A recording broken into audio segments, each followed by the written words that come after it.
Hi, this is Sean D'Souza, and you're listening to the 3-Month Vacation Podcast. This podcast isn't some magic trick about how to work less. Instead, it's about how to really enjoy the work that you do and to enjoy your vacation time.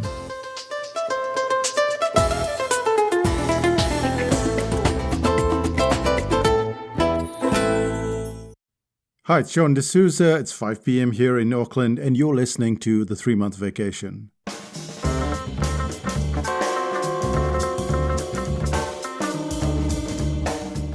This is part 2 of how to create your info product using a client. Now, when I say using a client, what I mean is there are times when you're going to use the client to build that info product, but there are times when you have to leave the client out of the entire proceedings.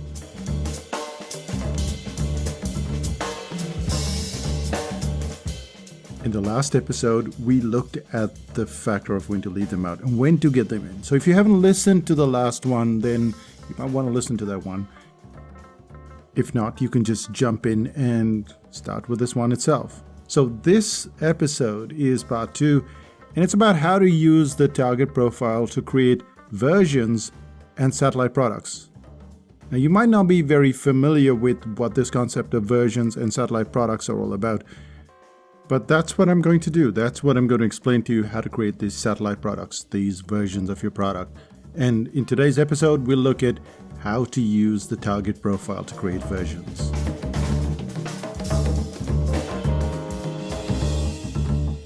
Most people have never heard of the Knoll brothers, but they've certainly heard of the program that the Knoll brothers invented. That program was Photoshop.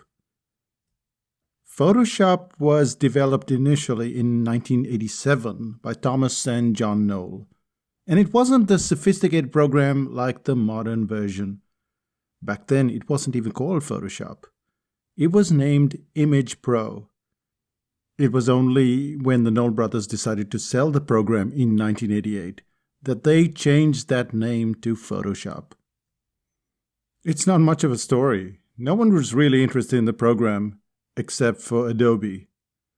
Adobe saw the potential and purchased the wholesale rights, and by 1990, the first version of Photoshop was released. Today, Photoshop has gone through thousands of changes and 27 versions. Every time a version appeared on the market, 2 sets of customers bought the product, new clients and existing ones. And in that version history is a lesson for almost all of our information products.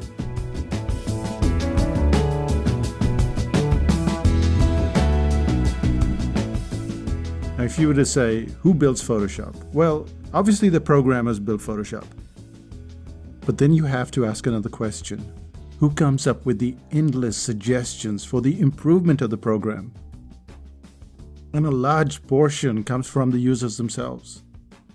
They pitch in, they want Photoshop to be improved this way and that way, and so they come up with all these ideas that eventually become a new version. Now, of course, we're in 2017, and Photoshop doesn't have this version model. They have a subscription model in place. All the upgrades are automatic, but for at least 20 years or more, existing users contributed.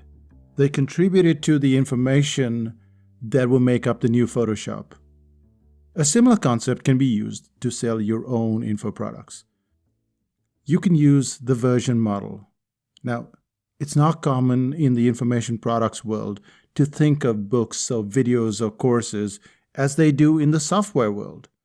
Most information product creators, they write a book or they create a course, and then it stays in its original form. And yet your target profile, your client, is always looking for an improvement version.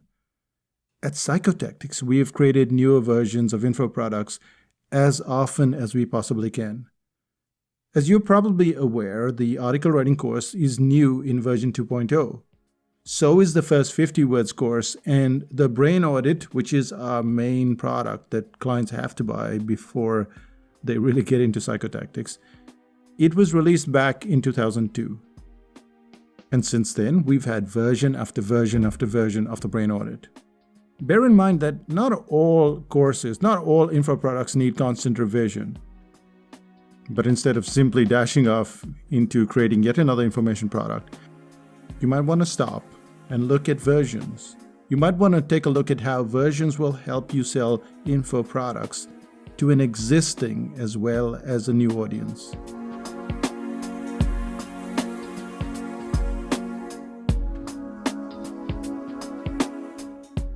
And this is very cool because you would have thought, people have bought the brain audit, they've bought the article writing course, they've bought all of this stuff. There is no need for them to buy it again.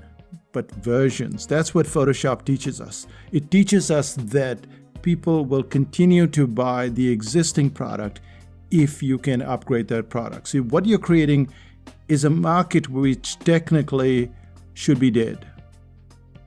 A market where clients have already bought that product.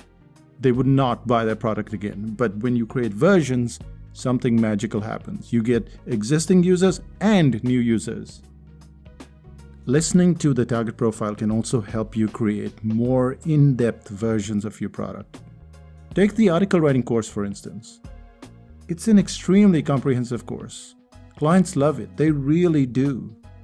At first, the course existed as a standalone. But the client decided that they wanted more in-depth sub-courses.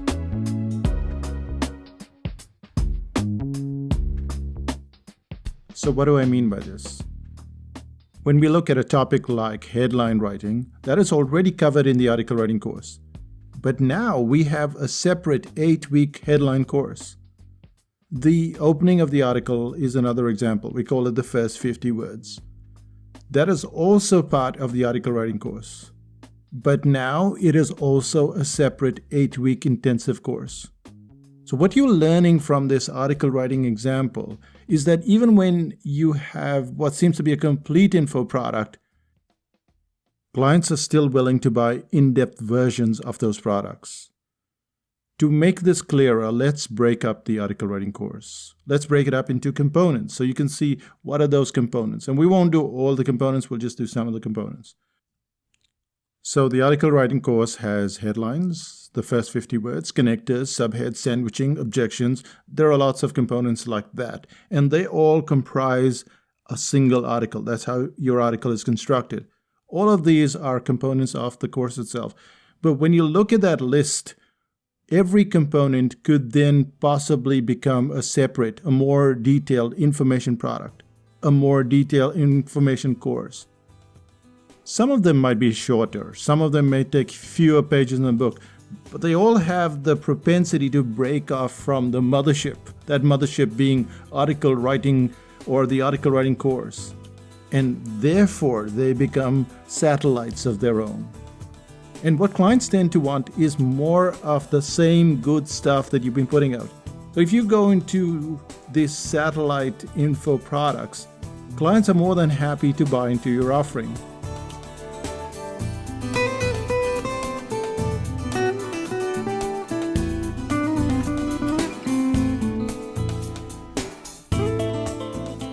We know this to be true because of what we see at Psychotactics. A client will do the headlines course, then they'll do the article writing course, and then the first 50 words course. Or they may start with the article writing course, then move to the headlines course. You'd think that there would be a logical progression. It doesn't have to be a logical progression. You can do a very intensive detailed course and then go to a satellite course, or you could start with a satellite course and go to the detailed course. That's not what I'm saying here. That's the way clients do it. That's the way they find it very useful. That's the way I would find it very useful. But what's happening here is this thought that goes through our head, which is this going to cannibalize the main course? Is this going to cannibalize the article writing course? And we know that's not true. We know that when clients do the article writing course, they also do the satellite courses. They also do the headlines course. They also do the first 50 words course. So we can have these satellite courses going on at the very same time, or in the very same year at least, and clients will take time off to do all of these three things. When I say three things, in this case, I'm talking about the first 50 words course, the headlines course, and the article writing course. And you can do this for all your courses, all your information products.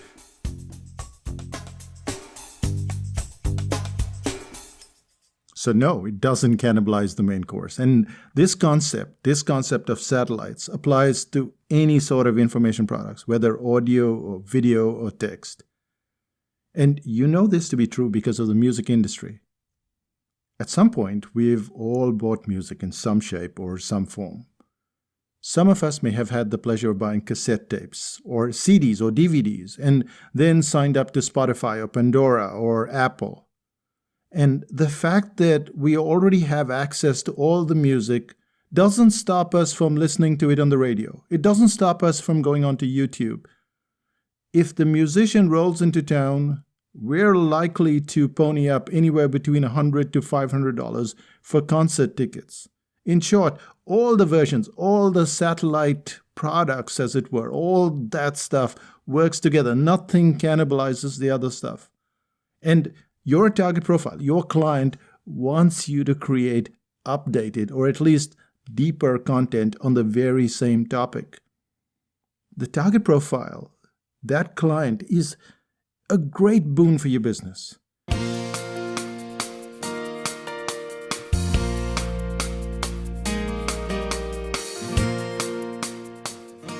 And this is why we keep saying target profile, because it's one person. If you have a target audience, you can't really do that much.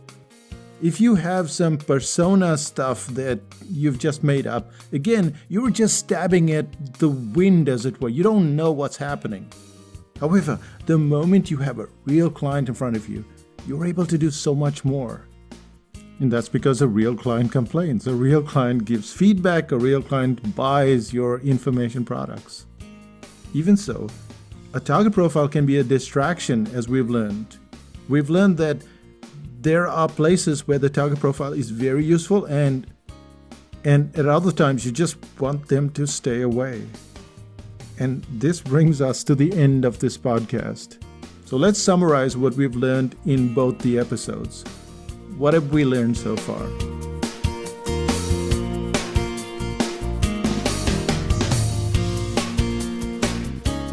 The Knoll brothers, John and Thomas Knoll, we learned that they invented Photoshop.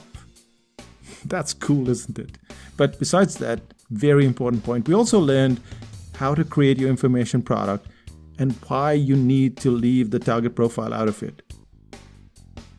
There are times when you might want to include the target profile, but that product might end up being too me too much like the products that are on the shelf. To go rogue, you might need to sit down all by yourself and create an information product that is based on how you see the client getting from A to B. To put this fact into perspective, think about Photoshop itself. No target profile created that program. Instead, the Knoll brothers worked out what was needed and they got the clients from point A to point B. And that's how they generated that amazing piece of software.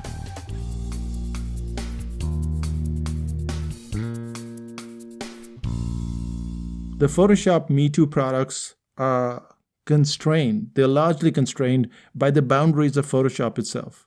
In short, the Me Too were more a sort of target profile driven info product, while Photoshop was the creator's dream. The target profile is not completely excluded from the creation process though. Once you've gone through the early stages and you have your content and you've done your drafts, your early drafts, at that point the target profile becomes very useful. So what I tend to do is I tend to send the draft to the target profile to get their feedback. And that feedback is so important because the target profile will always come back with that feedback and they'll say, you haven't explained this stuff, you have left out this stuff, you need more examples, you need more detail. That target profile will give me that very pertinent and often very persistent feedback. However, the target profile does a limited job in that creation of that content, creating that info product. So what we have to do is largely, I would suggest you keep them out of it until you have done with your drafts. But there is a second stage, and this is part 2 of the podcast. And this is where the target profile needs to be in from the very start.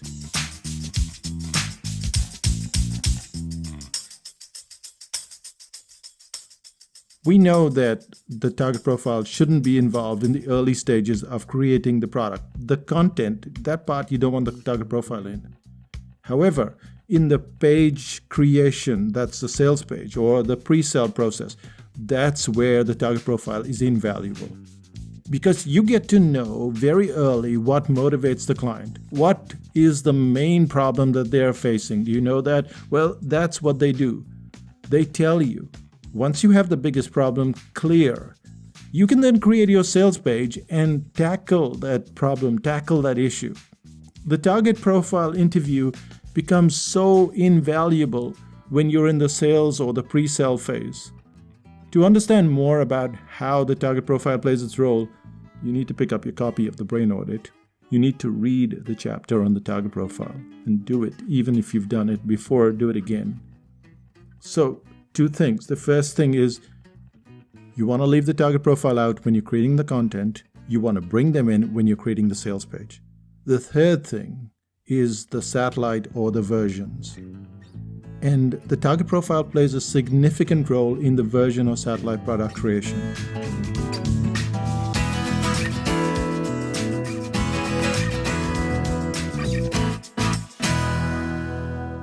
Users generally want a sort of upgrade. So they'll ask you to fix this and fix that in your info product. And most info product creators nod glibly and they do nothing. They simply don't bother to create a newer version of the info product. Admittedly, not all products need an upgrade, and any sort of update can be as much, if not more work than the existing products. Even so, you're then able to sell an upgraded product to an existing as well as newer clients. So it's like double the audience, kind of. Not exactly, but it feels like double the audience.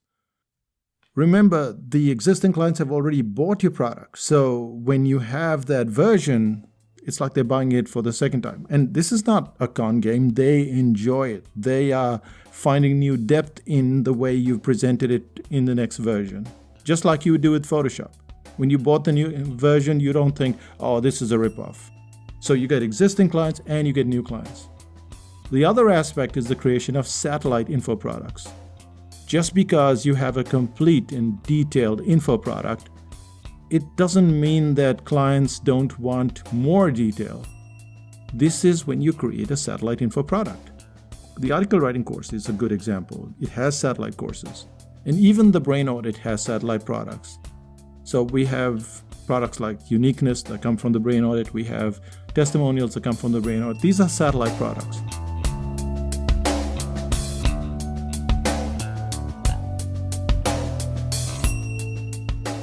In short, the user is asking you to create info products. They're asking you to create products that help them understand your information differently or in a more intermediate format, more detailed format. Paying attention to the target profile makes for very loyal clients. It makes for substantial profits from an existing clientele.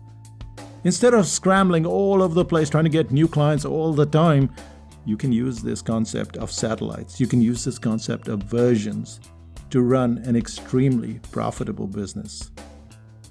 So now that we know all that we know, what's the one thing that you can do? Now, there is no one thing in this episode. This is all about stages. You need to write the product that you want to write, and this will help the customer to go from point A to point B. Point 2 is that once you've finished, have a target profile review, get the feedback, and then make changes. And point 3 is interview the target profile. This is very important when you're creating sales pages. Find out the problems that they're having and then use those problems on the sales page.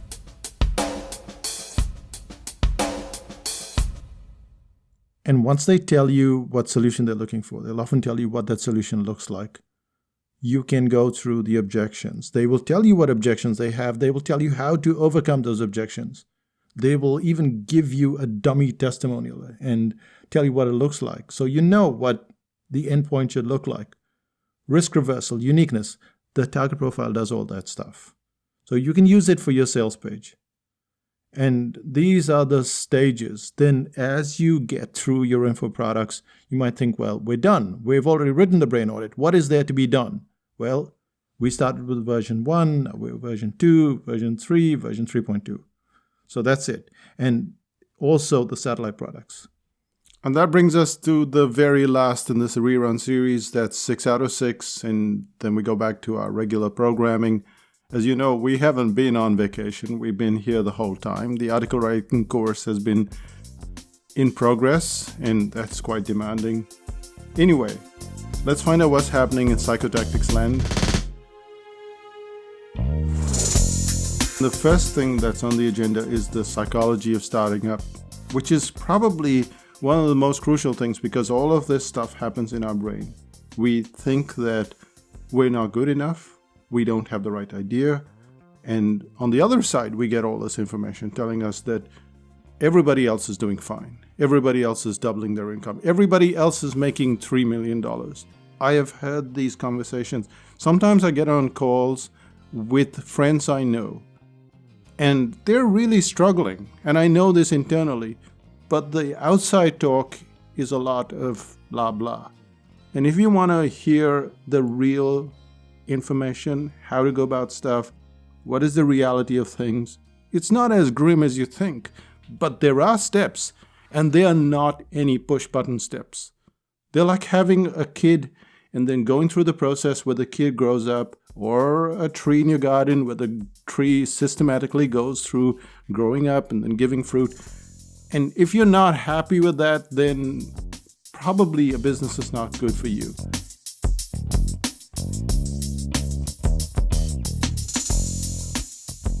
But if you're ready to go through that progression, then the psychology of starting up will really help you. Make sure you're getting the Psychotactics newsletter. Email us if you're not getting it, because that's where the announcement's going to happen. So that's pretty much it from me on the 6th rerun.